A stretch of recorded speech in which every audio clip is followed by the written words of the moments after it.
Eh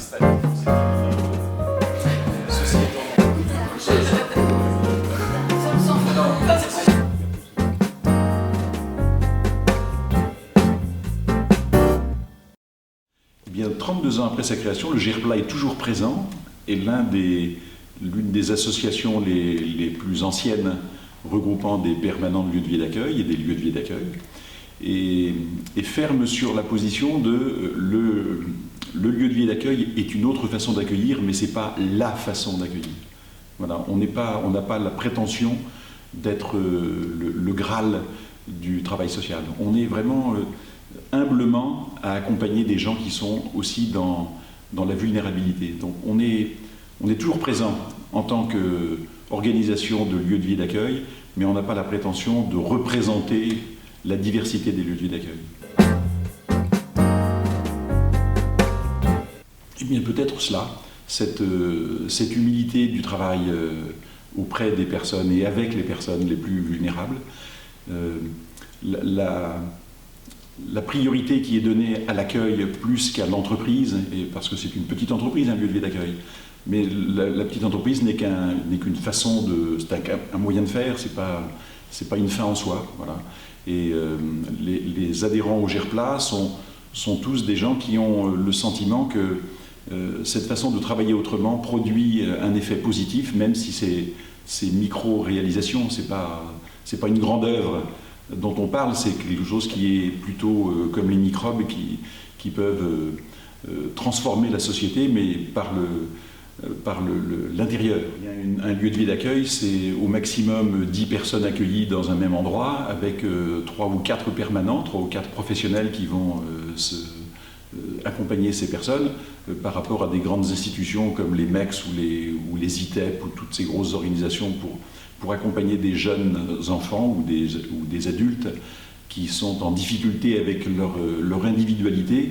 La grande collectivité est une pression supplémentaire pour ces gens-là, alors que la petite collectivité comme la nôtre, la petite micro-réalisation comme la nôtre, c'est un atout pour trouver sa place individuelle. Le GERPLA organise depuis 6 ans maintenant une journée de formation. On l'appelle journée de formation, c'est plutôt une journée d'échange, puisque l'appellation d'origine contrôlée de notre GERPLA, c'est un groupe d'échange et de recherche.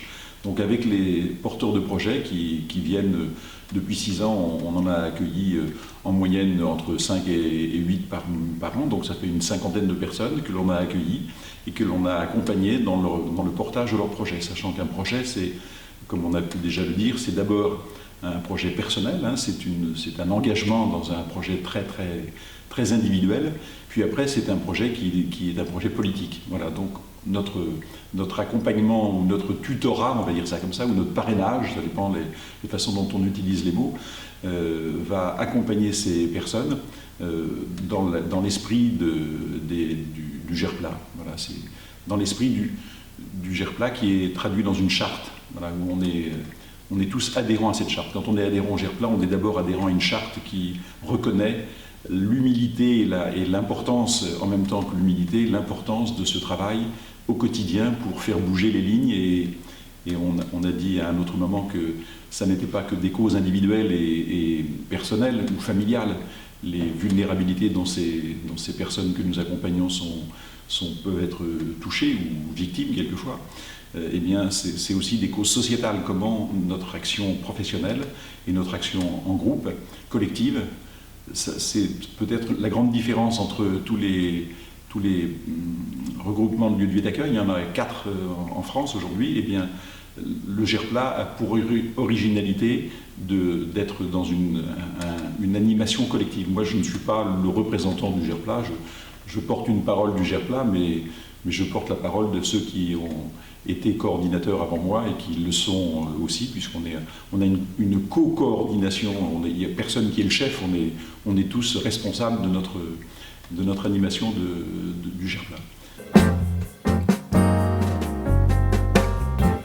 La dimension politique, c'est l'organisation de ce qui se passe en ville, hein, ou de ce qui se passe dans la société. La société a collectivement à prendre en charge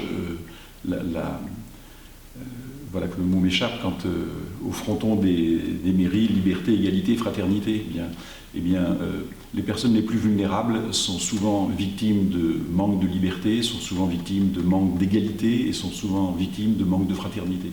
Voilà, on a le projet politique, nous, de remettre les personnes vulnérables, pas au centre, mais dans la société, et ça suppose que la société se bouge pour que des personnes en difficulté s'insèrent dans la société. Il faut que les membres de cette société se bougent, perdent un peu de leur place pour faire place à l'autre. J'aime bien utiliser l'image du clou qui rentre dans une planche.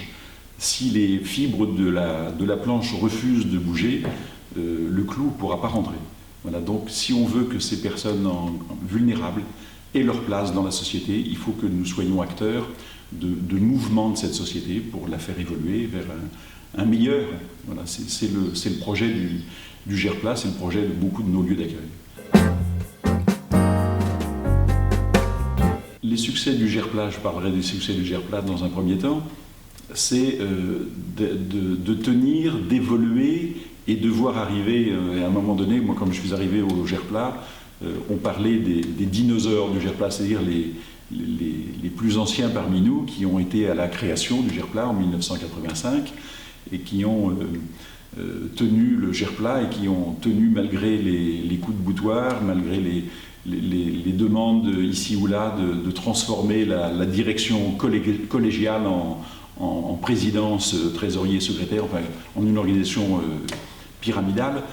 Donc la première victoire, c'est que cette façon d'animer le collectif que nous représentons perdure et aujourd'hui attire de plus en plus de jeunes porteurs de projets, attire de plus en plus de jeunes lieux de vie et d'accueil qui constatent que l'animation collective est porteuse d'abord de dynamisme personnel, ça donne envie on repart regonflé des journées nationales parce qu'on est tous à égalité sur cette recherche du mieux vivre pour tout le monde. Et puis la deuxième victoire, ou la deuxième, je ne sais plus le mot que vous avez utilisé, la première satisfaction, c'est ça, c'est de constater que cette jeunesse, elle n'est pas dans le respect d'une tradition du GERPLA, elle oblige le GERPLA à bouger.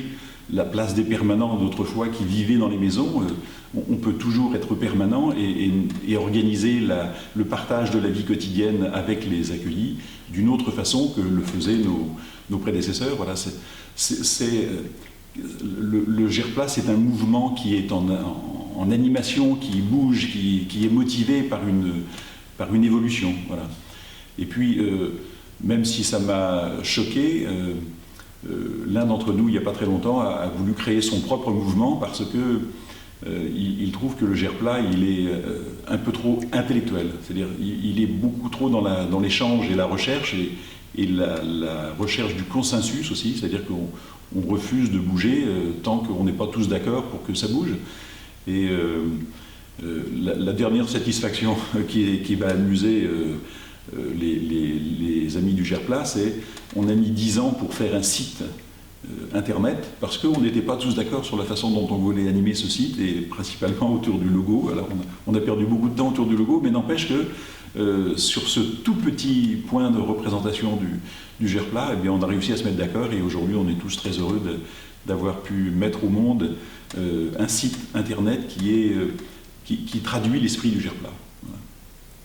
Et des succès au niveau des gens qui sont accueillis dans les lieux de vie et d'accueil? Alors ça, chacun a ses satisfactions. En ce qui me concerne, moi j'ai la satisfaction j'accueille des jeunes mamans avec enfants, avec l'équipe du Devamour, et on a la satisfaction d'être souvent rejoints par les accueillis qui ont trouvé leur autonomie, puisque notre objectif c'est vraiment de les mettre en autonomie, et que ces jeunes soient venant de régions parisiennes, préfèrent habiter pas très loin des vieux, comme ils nous appellent, ou de papy et mamie, comme peuvent nous appeler certains autres. Voilà, c'est d'avoir réussi à créer de l'attachement et réussi à ce que ces jeunes se sentent capables d'affronter et d'aller de l'avant. Voilà, donc ça, c'est une satisfaction que d'accéder de voir comment on peut accéder à l'autonomie juste quand on se sent reconnu. Voilà, l'importance des lieux de vie d'accueil, c'est de reconnaître l'autre dans son humanité. Et Dieu sait qu'on en a besoin aujourd'hui. Merci. Voilà. Merci.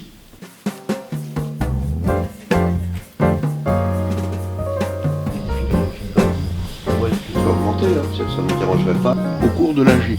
Après, la différence